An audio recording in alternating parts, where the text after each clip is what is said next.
Welcome to Pankaj commerce classes. आप सभी BPSC के 2.0 के अकाउंटेंसी के अभ्यर्थियों का हमारे चैनल पे स्वागत है। आज हम आपके लिए लेकर के आए हैं डेमो 5।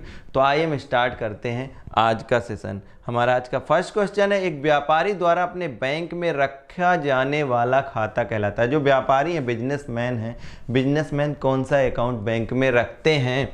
ऑप्शन देखिए, चालू खाता, बी खाता चालू, सी बचत खाता और डी उपर्युक्त में से एक से अधिक, ई उपर्युक्त में से कोई नहीं। The account maintained by a businessman with his bankers is known as. Option A current account, B account current, C saving account, D more than one of the above और E none of the above. तो जब भी व्यापारी की बात होती है तो याद रखिए व्यापारियों के लिए क्योंकि व्यापारियों को बहुत सारे लेन देन करने होते हैं, एक दिन के अंदर में कई बार डिपॉजिट और एक दिन के अंदर कई बार विड्रॉल भी करने पड़ सकते हैं, तो उनके लिए स्पेशल अकाउंट क्रिएट किया जाता है और वो है जो अकाउंट ओपन किया था उसे चालू खाता यानी कि करंट अकाउंट बोलते हैं। बात रही अगर हम सेविंग अकाउंट की बात करें तो सेविंग अकाउंट स्मॉल जो हाउस होल्ड्स होते हैं, हाउस होल्ड को सेविंग के लिए इनको इनकरेज करने के लिए किया जाता है। तो यहाँ पे राइट ऑप्शन होगा ए, दैट इज चालू खाता करंट अकाउंट। नेक्स्ट क्वेश्चन है, विक्रय बराबर है मतलब sales are equal to. Option देखिए क्या लिखा, विकृत माल की लागत प्लस लाभ के, और बी है विकृत माल की लागत माइनस सकल लाभ, सी है सकल लाभ माइनस विकृत माल की लागत, डी उपर्युक्त में से एक से अधिक, ई उपर्युक्त में से कोई नहीं। ऑप्शन देखिए cost of goods sold plus profit, B है cost of goods sold minus gross profit, C gross profit minus cost of goods sold, D more than one of the above, E none of देबो। तो देखिए इसका जो sales बराबर क्या होता है, cost of goods sold plus gross profit होता है। यहाँ पर प्रॉफिट लिखा है, ग्रॉस प्रॉफिट नहीं लिखा, तो इसलिए राइट आंसर नहीं हो सकता है। और ये जो cost of goods sold minus gross profit ये तो रॉन्ग आंसर है। Gross profit minus cost of goods sold ये भी नहीं हो सकता। तो इसलिए यहाँ पे जो राइट आंसर होगा वो होगा ई, दैट इज उपर्युक्त में से कोई नहीं। ई दैट इज उपर्युक्त में से कोई नहीं। नेक्स्ट क्वेश्चन है, एक क्लब द्वारा घास की बिक्री से प्राप्त नगद है। Cash receipt from sale of grass by a club is treated as. Option देखिए ए, पूंजीगत प्राप्ति कहते हैं क्लब के द्वारा जो घास यानी कि ग्रास जो वहाँ होती है उसको सेल कर दिया जाता है, उससे इनकम जनरेट होती है। तो ये क्या कैसी इनकम है? ऑप्शन ए पूंजीगत प्राप्ति, बी आगम प्राप्ति, सी संपत्ति, डी उपर्युक्त में से एक से अधिक, ई उपर्युक्त में से कोई नहीं।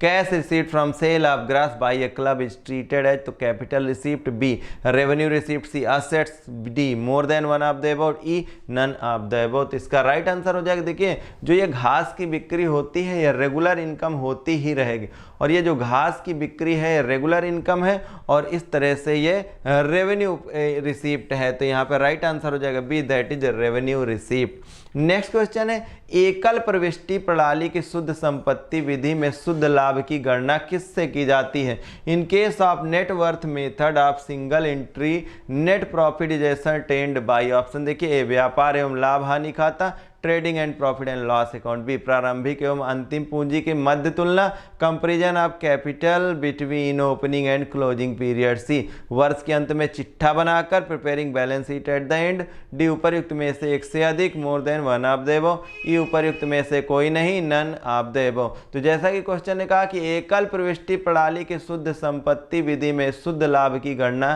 कैसे की जाती है? तो शुद्ध लाभ, अब आप जैसा कि आप देख रहे होंगे तो आपको ऐसा लग भी रहा होगा कि यहाँ पर भाई प्रॉफिट एंड लॉस अकाउंट बनाएंगे और नेट प्रॉफिट, लेकिन यहाँ पर सिंगल एंट्री सिस्टम की बात करी गई और सिंगल एंट्री सिस्टम का जो मेथड है वहाँ पर क्या करते हैं कि प्रारंभिक एवं अंतिम पूंजी के जो मध्य की तुलना करके और कैपिटल को फाइंड आउट किया जाता है, कैपिटल को एसरटेन किया जाता है। तो राइट आंसर ये हो जाएगा बी, दैट इज प्रारंभिक एवं अंतिम पूंजी के मध्य की तुलना। क्यों? क्योंकि देखिए ओपनिंग कैपिटल में कुछ ऐसा हुआ जिसकी वजह से आपका क्लोजिंग कैपिटल बढ़ जाता है, तो क्लोजिंग कैपिटल से ओपनिंग कैपिटल का डिफरेंस निकालेंगे और जो भी प्रॉफिट है उसको कैलकुलेट कर लेंगे। नेक्स्ट क्वेश्चन, जब नया साझेदार अपने हिस्से की ख्याति नगद में लाता है तो राशि को नाम करते हैं। When the new partner brings in share of goodwill in cash the amount is debited to. Journal entry क्या बनती? जनरल एंट्री बनती है cash account debit to premium for goodwill. मतलब जब कोई नया पार्टनर आता है और कैपिटल को कैश में लेके आता है तो एंट्री बनती cash account debit to premium for goodwill.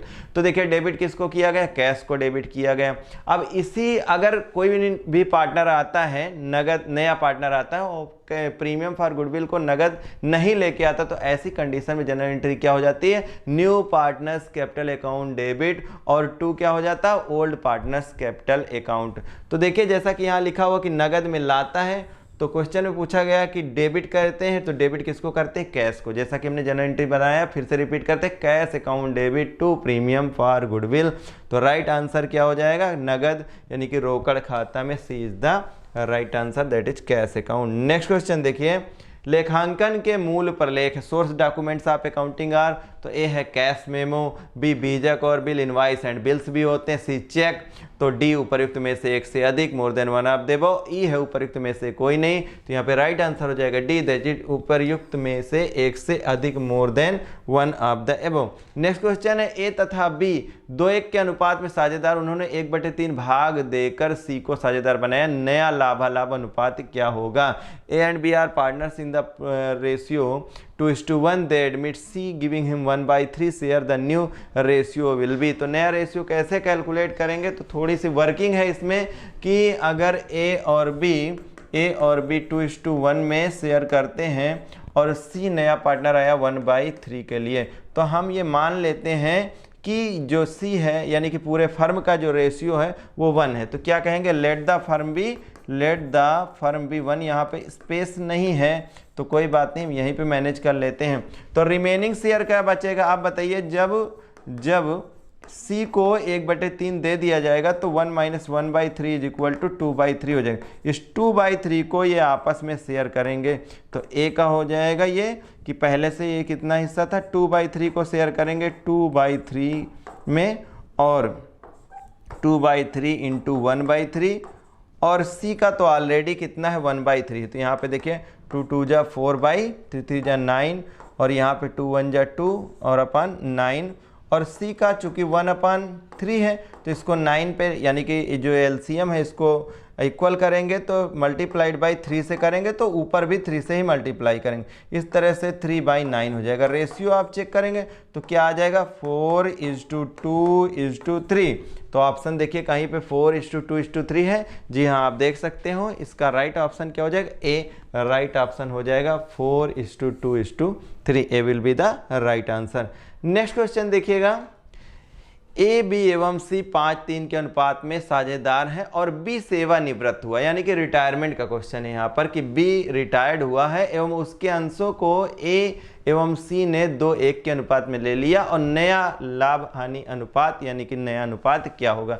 तो इसको कैसे कैलकुलेट करेंगे? तो देखिए ए बी और सी जो कि 5, 3 और 2 में के रेशियो में बांटते थे। अब बी जो है ये रिटायर हो गया, बी रिटायर हुआ तो इसका हिस्सा कितना हो गया बी का? तो 5/3 मतलब 3/10 हो गया। और ये 3/10 को, ये 3/10 किसका हिस्सा है? बी का है। और इसको जब दो पार्टनर ने 2:1 में डिवाइड किया, मतलब कि अगर हम ए की बात करें तो ए इस 3/10 का को 2/3 में शेयर कर लेता है, और बी यानी कि सी क्योंकि बी का तो हिस्सा ही है तो इसका जो ये 3/10 है इसको 1/3 में शेयर कर लेता है। इस तरह से आप 3 2 जा 6 और 10 3 जा 30 आप देखते हो, और यहाँ पे 3/30 हो जाता है। अब जब नया रेशियो बनाएंगे तो देखिए ए का रेशियो पहले से कितना था? 5/10 था, और सी का रेशियो था 2/10, और इसमें हम ऐड कर देंगे क्या? 6/30, और ये देखिए 3/30। होपिंग कि आपको अच्छे से समझ में आ रहा होगा। तो अब 30 का एलसीएम जब लेंगे यहाँ पर, तो यहाँ पर 10 को 3 से मल्टीप्लाई करेंगे, ऊपर भी 3 5 जा 15 और +6 हो जाएगा, यहाँ पर 6 + 3 हो जाएगा, और इस तरह से आप देख सकते हैं 21/30 और दैट इज 9/30। अगर हम 21 और ये जो 9 का रेशियो आया है इसको और करेंगे 3 से डिवाइड करेंगे तो 3 7 जा 21, 3 3 जा 9, तो 7:3 देखिए कैसे कैलकुलेट होकर के आ चुका है। और यहाँ पर जो ऑप्शन है उसमें साफ नज़र आता है सी ऑप्शन जो है वो क्या है 7:3 है। तो इस तरह से हम इसको टिक करेंगे, राइट आंसर हमारा 7:3 है। आएंगे अब हम नेक्स्ट क्वेश्चन पे। तो देखिए नेक्स्ट क्वेश्चन क्या है, x एवं y 3:2 के अनुपात में लाभ विभाजन में साझेदार हैं और z को 1/4 भाग हेतु साझेदार बनाएंगे जिससे वो x और y एवं y से बराबर बराबर प्राप्त करेगा, नया अनुपात होगा। तो चलिए यहाँ पर भी एक बार फिर से क्वेश्चन है कि x और y किस रेशियो में शेयर करते हैं 3:2 में, और जो ये z आया है z कितने के लिए आया है 1/4 के लिए, और लिखा हुआ है कि z को 1/4 भाग हेतु साझेदार बनाएगा जिससे वो x और y से बराबर बराबर प्राप्त करेगा। मतलब x से कितना प्राप्त करेगा, बराबर का मतलब हो गया 1/4 का हाफ कर दो और यहाँ पर y भी कर दीजिए, क्योंकि x और z से z से कहा गया है, z प्राप्त कर रहा y से, तो 1/4 का हाफ कर दो और इस तरह से आप देखते हो 1/8 है और यहाँ पर भी 1/8 है। अब क्या करेंगे, आगे की वर्किंग करेंगे। तो x का हिस्सा है कितना, चलिए x का हिस्सा है कितना और y का हिस्सा है कितना। तो x का हिस्सा 3/5 और y का हिस्सा 2/5, और इसमें से चूंकि अब z को मिलेगा तो z का हिस्सा तो 1/4 है ऑलरेडी ना, तो यहाँ पे देखिएगा कि 1/8 और यहाँ पर भी 1/8 करेंगे। अब एलसीएम लेंगे तो ये यहाँ पर 40 हो जाएगा, और 40 के लिए देखिए 40 एलसीएम हो जाएगा, ऊपर भी हमें एलसीएम बराबर करना पड़ेगा। यहाँ पर 1/4 है तो देखिए यहाँ पर 40 लाने के लिए नीचे 40 लाएंगे। अब जरा वर्किंग देखिए, जहाँ पर 40 है तो 8 को मल्टीप्लाइंग 8 3 जा 24, और यहाँ पर नीचे 5 से तो ऊपर भी 5 से तो -5 हो जाएगा। इस तरह से 19/40 यहाँ पे आ जाएगा। सेकंड वाले में देखिएगा 8 2 जा 16 हो जाएगा और यहाँ पे 5 हो जाएगा, तो इस तरह से 11/40 नज़र आ रहा है। और चूंकि 4 है तो यहाँ पे 10 से मल्टीप्लाई करेंगे, ऊपर भी 10 से, तो देखिए यहाँ पे 10/40 हो जाएगा। अब इन सब के रेशियो को कलेक्ट करते हैं। देखिए 19:11:10 आ जाता है अपॉन 40, दिस गिव्स 19:11:10। तो ज़रा देख लेते हैं क्या इसमें ऑप्शन में मौजूद है। तो बिल्कुल आपको नज़र आ रहा होगा ये ए ऑप्शन है, 19:11:10 राइट आंसर है। अब हम बढ़ेंगे अपने नेक्स्ट क्वेश्चन की तरफ। दैट इज परिचालन से प्राप्त रोकड़ समान है, cash from operation is equal to, option देखिए शुद्ध लाभ प्लस अदत्त व्यय में वृद्धि, बी शुद्ध लाभ प्लस देनदार के, सी शुद्ध लाभ प्लस दत्त ब्याज के, डी उपर्युक्त में से एक से अधिक, ई उपर्युक्त में से कोई नहीं। Cash from operation is equal to option है A, that is net profit plus increase in outstanding expenses, B net profit plus debtors, C net profit plus interest paid, D more than one of the above, और E है none of the above. तो देखिए इसका right answer क्या हो जाएगा, इसका right answer हो जाएगा ए शुद्ध लाभ प्लस अदत्त व्यय में वृद्धि। अगर नेट प्रॉफिट में इंक्रीज इन आउटस्टैंडिंग एक्सपेंसेज तो इसको जोड़ करके क्या हो जाएगा, कैश फ्रॉम ऑपरेशन के इक्वल टू हो जाएगा। नेक्स्ट क्वेश्चन देखेंगे, देय बिलों की राशि में वृद्धि का परिणाम है, increase in the amount of bills payable result in, option देखिए क्या ऑप्शन है, ए रोकड़ में कमी। अगर देय बिल जो बिल्स पेबल है अगर उनकी वृद्धि होगी तो क्या होगा, उसका परिणाम क्या होगा, ए रोकड़ में कमी आएगी, बी रोकड़ शेष अपरिवर्तनीय होगा, सी रोकड़ में वृद्धि आएगी, डी उपर्युक्त में से एक से अधिक, ई उपर्युक्त में से कोई नहीं। Increase in the amount of bills payable result in decrease in cash, no change in cash, C increase in cash, D more than one of the above. और देखिए यहाँ पर वृद्धि जो दिखा रहे हैं, इंक्रीज दिखा रहे हैं वो किसकी, बिल्स पेबल की, लेकिन जो इफेक्ट दिखा रहे हैं वो किस पर है, वो कैश पे इफेक्ट दिखा रहे हैं। डी है मोर than one of the above और ई है नन ऑफ द एबव। तो इसका राइट आंसर क्या है कि increase in cash, C will be the right answer. रोकड़ में वृद्धि, increase in cash will be the right answer.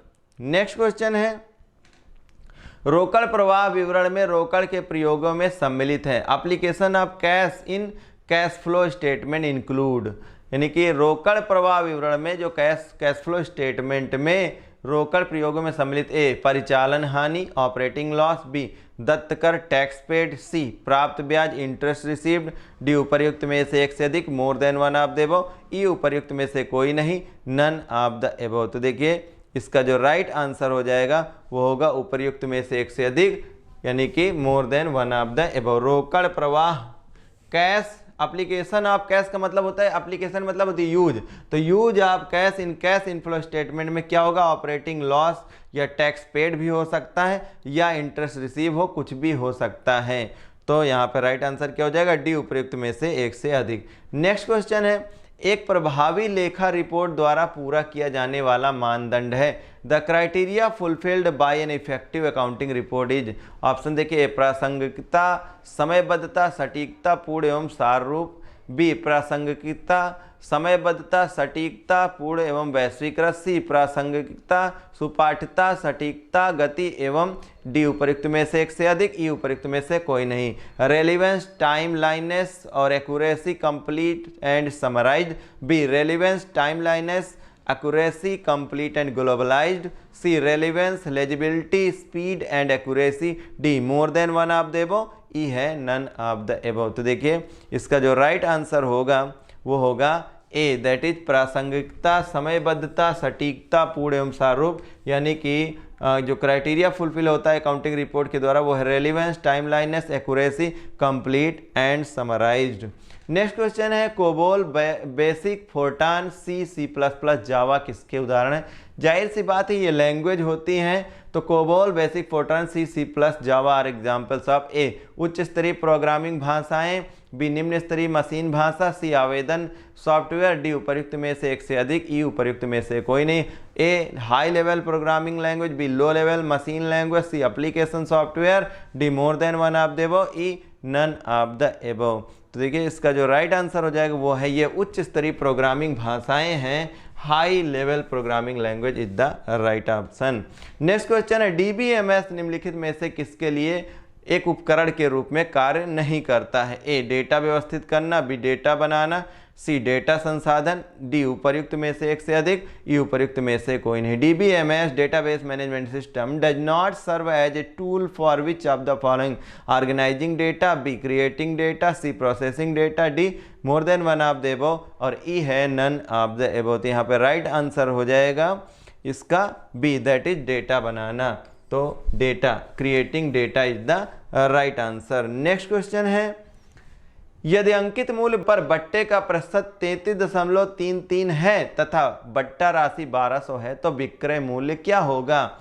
If the percentage of discount on marked price is 33.33 and the discount is 1200, what would be the selling price. Options मौजूद हैं। देखिए क्या कहा गया, 33.33%। इसका मतलब क्या होता है, आप कह सकते हो 1/3। तो अगर कोई भी अमाउंट जो 1200 डिस्काउंट है ये 1/3 के लिए है, तो अगर हम देखेंगे कि फुल अमाउंट क्या है जिसका ये 1/3 डिस्काउंट है, तो क्या करेंगे 1200/1 × 3 कर दीजिए और ये हो जाएगा 3600। तो राइट ऑप्शन होगा ए, दैट इज 3600 वो सेलिंग प्राइस है जिसका ये 1/3 डिस्काउंट किया गया जो कि 1200 है। नेक्स्ट क्वेश्चन है, निम्नलिखित में से कौन सा पूंजीगत संचय का उदाहरण नहीं है। Which of the following is not an example of capital reserve. देखिए कैपिटल रिजर्व क्या होता है, जब हम अपने बिजनेस से डे टू डे जो रेवेन्यू प्रॉफिट अर्न करते हैं उसको बोलते हैं नेट प्रॉफिट को रेवेन्यू प्रॉफिट। लेकिन जो कभी कभार एक ह्यूज अमाउंट प्रॉफिट का होता है जो कि बिजनेस का ना हो करके इंसिडेंटल टू बिजनेस होता है, उसको हम कैपिटल प्रॉफिट कहते हैं। जैसे कि जो अंशों के द्वारा अंशों को जब्त करने पर जो अमाउंट प्राप्त होता है वो शेयर फॉरफिटेड अकाउंट में ट्रांसफ़र करते हैं और उस शेयर फॉरफिटेड अकाउंट को बाद में हम कैपिटल रिजर्व में ट्रांसफ़र करते हैं। तो कहा गया कि निम्न में से कौन सा पूंजीगत संचय का उदाहरण नहीं, तो संपत्ति के विक्रय पर लाभ ये पूंजीगत संचय का उदाहरण है। आकस्मिकता संचय, कंटिजेंसी रिजर्व और सी लाभांश समानीकरण संचय, डिविडेंड रिजर्व इक्वलाइजेशन और डी है उपर्युक्त में से एक से अधिक more than one of the above, E है उपर्युक्त में से कोई नहीं नन ऑफ द अबव। तो देखिए इसका राइट आंसर क्या हो जाएगा, डी उपर्युक्त में से एक से अधिक, यानी कि एक से अधिक इसमें राइट आंसर हैं, जैसे कि संपत्ति के विक्रय पर लाभ या आकस्मिकता संचय कंटीजेंसी रिजर्व या profit on sale of assets. तो राइट आंसर इसका हो जाएगा D, that is more than one of the above. Next question है, निम्नलिखित में से कौन सा कथन सत्य है? ऑप्शन देखिए, पूर्वदत्त किराया एक व्यक्तिगत खाता है। सेकंड है, आहरण पर ब्याज व्यापार के लिए आय है।